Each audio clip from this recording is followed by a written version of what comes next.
Olá, essa é a primeira live do Instituto Millennium para discutir nossos novos Millennium Papers e a gente está aqui com 3 grandes especialistas, 3 economistas que eu admiro muito, para falar de um tema que é mais relevante talvez do que nunca com essa pandemia e tudo que ela trouxe e revelou. Como vencer a pobreza no Brasil? A gente fez um paper a respeito. Temos aqui 2 autores, Marcos Mendes e Vinícius Botelho, e um convidado especial, Marcos Lisboa, e eu espero que eles deem uma aula sobre esse assunto que é tão importante. Só para lembrar, estamos aqui respeitando os protocolos relativos à Covid, e eu peço para você, se você gostar, compartilhar, dá um like, não esquece que isso é muito importante para a gente continuar fazendo conteúdos como esse e educando as pessoas. Bom, vamos começar já com a primeira pergunta, que é a seguinte: por que programas como Bolsa Família, Auxílio Brasil, programas de transferências de renda que dão o dinheiro na mão das pessoas são muitas vezes mais eficientes do que, por exemplo, dar uma cesta básica ou outros programas? Programas sociais foram tentados ao longo das décadas para fazer com que as pessoas superassem a situação de pobreza. Mas o que se verificou com a experiência internacional é que os programas que tinham maior condição de chegar nas pessoas mais pobres e que davam maior condição de que elas saíssem da pobreza eram programas de transferência de renda. Eles são facilmente replicáveis, eles são facilmente escaláveis. Imagina a logística de distribuir, por exemplo, cestas básicas para 14 milhões de famílias em todo o território nacional. Até mesmo a logística de pagamento já é difícil. E se a gente imaginar transporte de bens, fica mais complicado ainda. E com dinheiro a família decide o que fazer. A gente tem um grande debate a respeito de por que as famílias são pobres e o que a gente precisa fazer para que elas superem a pobreza. E tem algumas visões distintas. Uma das visões bastante popular entre os estudiosos sobre o tema é a da armadilha de pobreza, que a pobreza causa pobreza. Então, como é que você resolve isso? Você transfere um recurso para a família, você alivia a pobreza dela imediatamente, e isso melhora a condição dela de tal maneira que ela passa a ter condições de tomar decisões que a tirem da pobreza no longo prazo. Vamos combinar que política social é tema recente no Brasil. Acho que aí tem um marco grande do governo Fernando Henrique, acho que é o Ronaldo Cardoso, com Vilmar Faria, né? Que, de fato, política social vira um tema poder executivo. Até então, toda a geração que tinha a LBA, a geração mais jovem nem sabe o que é isso, né? Era o populismo na veia e incrivelmente ineficaz. Que inventam política social e com uma criatividade muito grande, né? A comunidade solidária, o cadastro, né? É uma agenda incrível conduzida, acho que as pessoas que não têm o reconhecimento merecido, né? A dona Ruth e o Mar Faria nesse processo. E com uma criatividade. Acho que a gente não sabia fazer política social. Eles saem fazendo da maneira mais criativa e inovadora, saem inventando vários programas diferentes. Teve um pouco de tudo naqueles anos 90. Quando chega, e foi incrível, realmente é um avanço impressionante que ocorreu com a política social nos anos 90. Quando chega no fim dos anos 2000, no começo dos anos 2000, eu acho que a gente aprendeu, né, que algumas coisas funcionavam melhores, outras piores. A gente aprendeu, sobretudo, a complexidade da necessidade das famílias. Famílias diferentes têm problemas diferentes. O problema de uma família no interior do Piauí não é o mesmo da periferia do Recife, não é o mesmo de uma favela no Rio de Janeiro. Não são os mesmos problemas. A burocracia não consegue dar conta dessa complexidade. Eu não consigo saber, a família de Cicrano precisa de transporte, aqui precisa de roupa, aqui precisa de vale gás, né? E daí a opção, que é uma ideia que vem com o Zé Márcio Camargo, Francisco Ferreira, acho que 2001, né? Vamos unificar esses programas todos, vale alimentação, vale gás, junta tudo. Dá o dinheiro para a família e deixa a família escolher o que ela precisa, né? É muito mais fácil, a família vai saber o que ela precisa. Olha, eu preciso de transporte, eu preciso de comida, eu preciso de remédio, eu preciso de gás. Deixa as pessoas escolherem.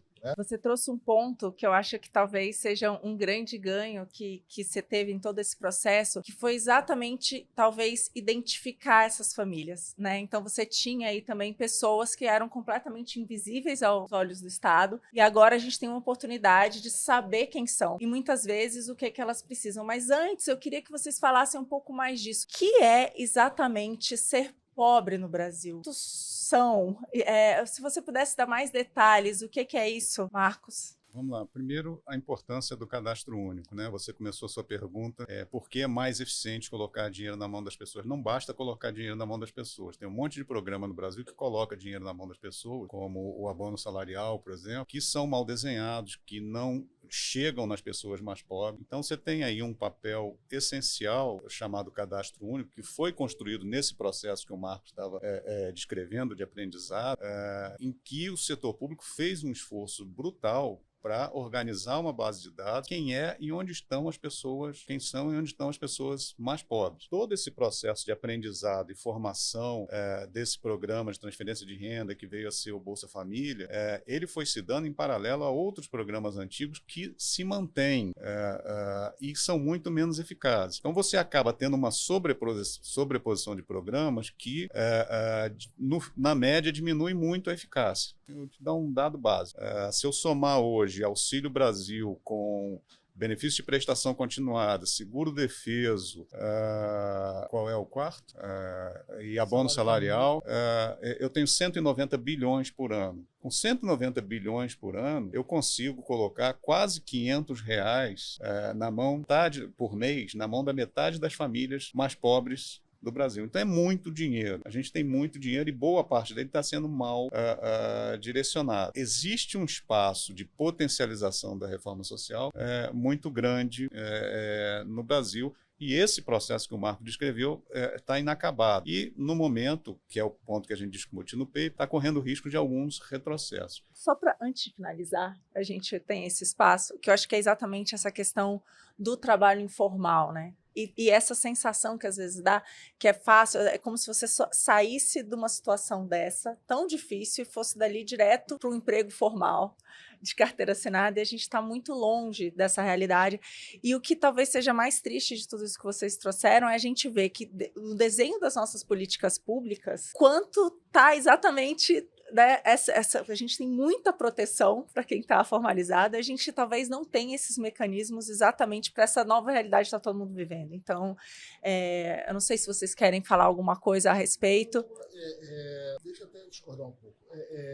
Acho que não. Dá um passo atrás. Quer dizer, quem sabe, talvez, nessa tragédia dessa pandemia, faça o debate público brasileiro dar um pouco mais de atenção à ciência, às evidências. Quer dizer, muito do que Vinícius falou, do que Marcos tem escrito, com frequência, são fatos conhecidos da ciência, né? A questão da importância da primeira infância, pré-natal, essa quantidade de palavras que a criança ouve, né? E tem pesquisa medindo, acompanhando, e acompanhando essas, né? Ao longo de muitos anos, né? Desenho da política social, quer dizer, não é ter uma ideia, vou fazer um programa assim, né? Não, como é que você desenha os incentivos, qual é o percentual, como é que você garante que o programa está homogêneo, como é que você dá conta das heterogeneidades das famílias, programas de atendimento à família, por exemplo, também são muito importantes para entender as necessidades localizadas. Quer dizer, tem ciência, não é palpite. A gente faz política pública no Brasil na base do palpite. As pessoas têm ideias, né, e fazem. Não, o preço do combustível está caro. Acho que não pode. Tem que pagar. Eu tive uma ideia, né? Vamos pegar o dividendo da Petrobras e pagar. A gente não é pobre à toa. O Brasil faz um esforço imenso para ser pobre. E, em particular, por essa falta mínima de trabalho, de entender os mecanismos, né?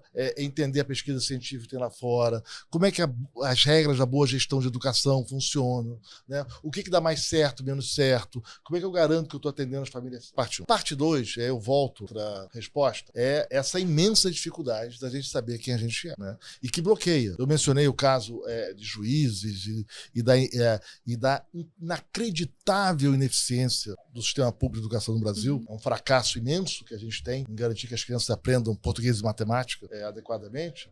Mas olha o nosso setor privado também, né?